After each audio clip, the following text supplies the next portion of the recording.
Janičku, chce se ti spát? Ne. A už máš skoro půlnoc. Co hraješ? Farming Simulator. Ukáž mě to, co to tam je. Farming Simulator. To je nepovolená reklama. Tebe to tak baví? Jo. Víš jak zpěv?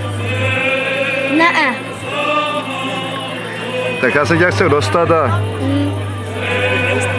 Dobré. A teďka sorríka na to, že tak hraje. Nic. Taky dá se to ještě víc. Já nevím, já to neumím. Vůbec to neví, tačka? Ne. Ale já myslím, jako, že koupíš v bufetu.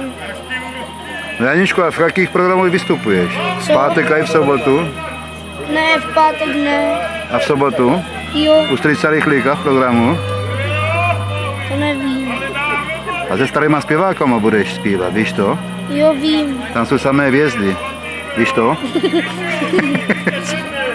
Ty jsi také hvězda, ne? Jo. To je dobré.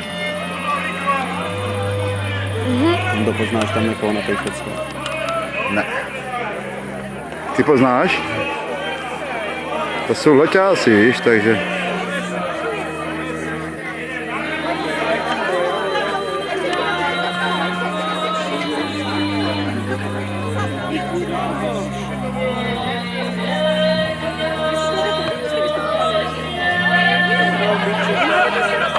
Ano,